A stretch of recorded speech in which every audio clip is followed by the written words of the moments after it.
Prabowo Subianto yang gagal membeli pesawat bekas malah akan impor sapi untuk ngasih susu gratis. Ini masih baru, masih anget ini beritanya.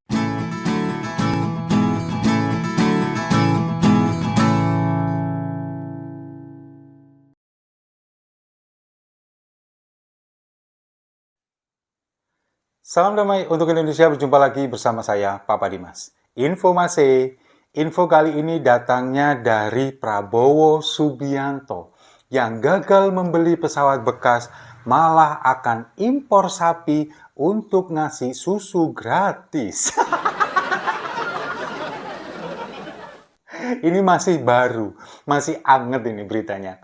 Kita kan tahu ya, beberapa hari belakangan ini memang lagi ramai tentang ditundanya pembelian pesawat tempur bekas Mirage 2000 versi 5 dari Qatar.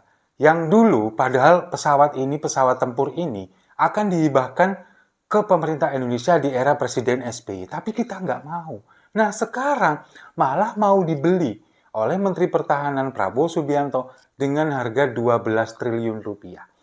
Tapi pada akhirnya ini kan ditunda pembeliannya. Tapi kalau bagi saya ini bukan ditunda, ini dibatalkan kayaknya. Karena apa? Karena memang skema pembayaran ini tidak sesuai.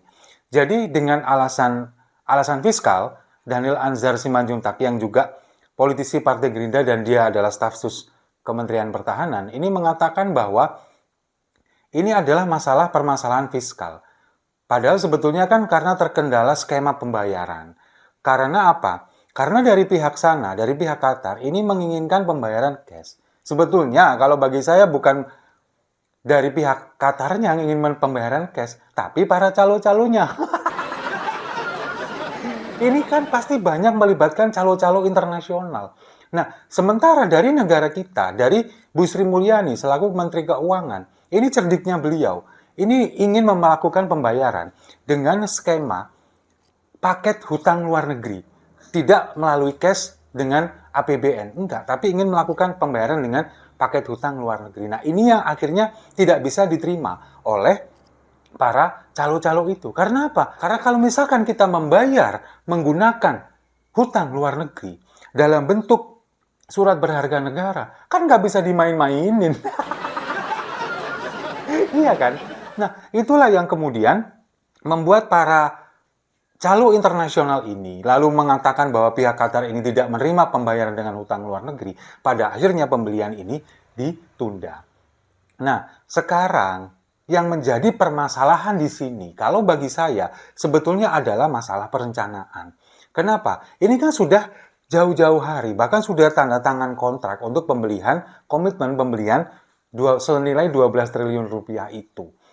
Ini yang kemudian secara perencanaan, skema pembayaran tidak difikirkan. Mungkin yang ada di bayangan mereka, wah nanti akan mendapatkan keuntungan sekian, akan mendapatkan sisa sekian. Mungkin yang seperti itu, tapi tidak memikirkan bagaimana perencanaannya. Harusnya, ini kan melalui tahapan yang prosedural. Misalkan, kalau ini pesawat tempur, berarti kan nanti akan dijadikan inventaris bagi TNI Angkatan Udara. Nah, apakah TNI Angkatan Udara ini kemudian sudah melakukan prosedur kepada markas TNI, lalu dari markas TNI kemudian melewati prosedur lagi ke Kementerian Pertahanan? Apakah itu nanti akan melewati proses itu? Kalau bagi saya sepertinya enggak. Yang penting, ini ada pesawat 12 triliun bekas kita beli dengan nanti kita akan mendapatkan keuntungan sekian. Sepertinya seperti itu. Apalagi ini pesawat diklaim teknologinya lebih canggih daripada pesawat yang kita punya. Memang pesawat yang kita punya ini sekarang hanya sekitar 20% yang bisa digunakan. Sisanya ini memang sudah melewati masa penggunaannya, makanya perlu peremajaan. Tapi kenapa harus dibeli pesawat bekas yang dulu mau dihibahkan ke kita? Sekarang mau dibeli dengan harga 12 triliun rupiah lagi. Ini kan sangat amat mencurigakan. Nah, kemudian Daniel Anzar Simanjuntak ini juga seolah dengan kejadian ini ingin membenturkan antara Pak Ganjar selaku calon presiden dengan Pak Andika Perkasa selaku wakil ketua tim pemenangan nasional. Karena apa? Pak Ganjar kan kemarin sudah memberikan respon bahwa ini sebetulnya memang lebih baik ditunda. Kemudian ada urgensinya yang lebih baik daripada pembelian pesawat ini. Lalu kemudian Daniel Anzar ini mengatakan bahwa dulu ketika perencanaan, ketika tanda tangan komitmen dan lain sebagainya, Pak Andika pada waktu itu masih menjabat sebagai Panglima TNI. Beliau ikut ada di sana. Nah, kenapa sekarang pada saat Pak Andika ini menjadi Wakil Ketua Tim Pemenangan Nasional Ganjar Mahfud, kenapa ini tidak disampaikan kepada Pak Ganjar sehingga Pak Ganjar tidak paham? Itu kata Daniel. Nah, ini kan jadi seolah ingin membenturkan antara Pak Ganjar dengan Pak Andika. Padahal kan tidak seperti itu. Semuanya kan sudah tahu bahwa ini patut dicurigai, patut diduga kenapa pesawat yang dulu dihibahkan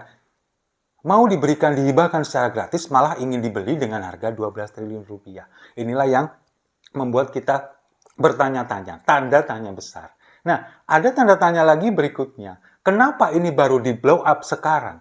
Padahal komitmen ini kan sudah lama, sudah hampir selesai masa jabatan dari Menteri Pertahanan yang sekarang. Kenapa kok baru di blow up sekarang? Kenapa kok baru dimunculkan sekarang bahwa kita ini tidak bisa membeli dengan skema paket hutang luar negeri? Kenapa?